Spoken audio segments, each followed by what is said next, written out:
I got a pretty good feeling we're about to find out what it's like to be a member of the Bills Mafia right this second. Let's go to Buffalo. Rick in Buffalo. Brother, what's going on? Sean McDermott and Leslie Frazier are lucky I don't own the Bills, because I would have fired both their sorry asses before the overtime coin flip. How two alleged defensive geniuses could be so ill-prepared at the end of regulation will piss me off till the day I die. I was a freshman in high school when Norwood went wide right, Jim. But trust me, this was 1,000 times worse because it was totally preventable.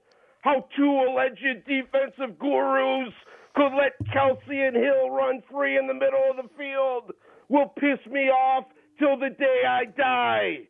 And I know saying someone sucks isn't a take, but how else can one describe Tremaine Edmonds? It doesn't matter how gifted you are athletically when your football IQ is in the single digits. I know you traded up to get him, Bean, but can you finally cut your losses and get us a real middle linebacker this offseason? And while there were no silver linings last night, Jim, I'm glad the football world got to see who the league's best quarterback is. And that dude wears number 17 in red, white, and blue. Another perfect playoff game, this time in a hostile environment. Zero credit to Patrick Mahomes. Pretty easy to light it up when there's no pass rush, no coverage, and no tackling, you friggin' frog. And nice to see Vic finally realize he's no longer a viable caller and instead send in those fire tweets. The Bills may have lost yesterday, but Vic loses every day.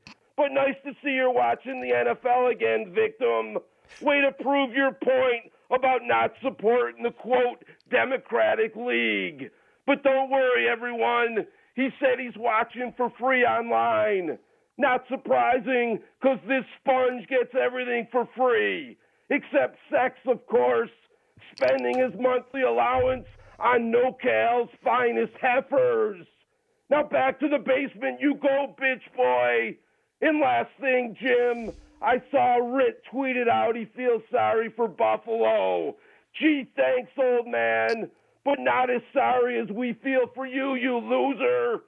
War Gabe Davis's monster performance last night. War bringing back Beasley for another year. Thanks for the therapy session, Jim. I'm not sure about the Bills, but I'm sure as hell not going anywhere. I'm out. My dude, Rick in Buffalo.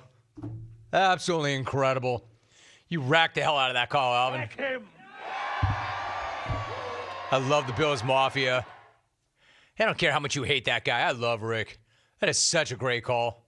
That is such a great call after one of the worst nights ever. And again, this is what I want to say.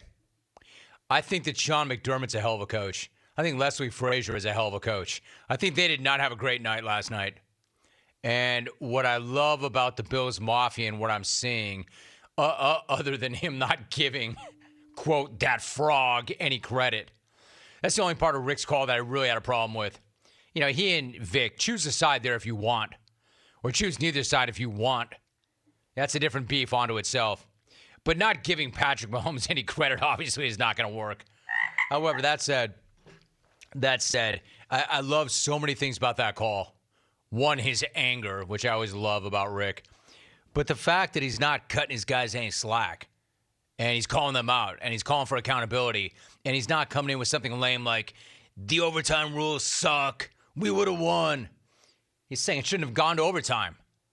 Bills fans are pretty objective like that. They're like any other fan, right? They'll point the finger. They'll make an excuse. They'll blame the referees.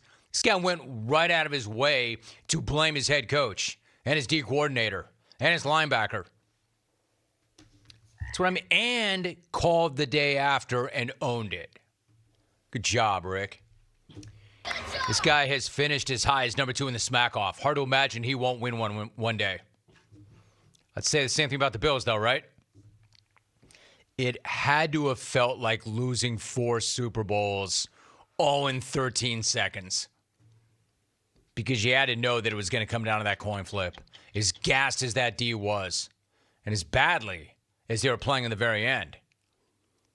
Did anybody anywhere really think that Patrick Mahomes was not going to go right down the field the way he did off a coin flip? And that Buffalo wouldn't get a chance to touch the ball because of the rules. But again, the hell were they doing in overtime to begin with? This was not the 31st ranked defense. This was the top ranked defense in the NFL. I understand it was up and down and a tough night.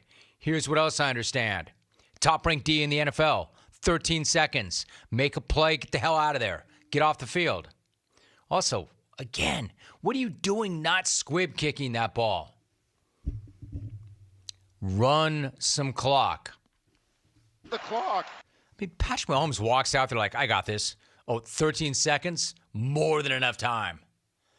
I got Tyreek. I got Kelsey. You imagine this guy lining up and looking over that defense and going, damn, that's soft. All I got to do is get a little chunk here, a little chunk there, kick it, get to overtime, win this thing. Thanks for coming. And that's exactly what they did. You did not frog him. You did not frog him, Rick. Freaking Patrick Mahomes. Looking at another Super Bowl. He's got to get through Cincinnati. Fair enough. Already multiple. He's already got wins in multiple appearances at age 25. I mean, can you imagine if this guy stays healthy? How many times he's going to go?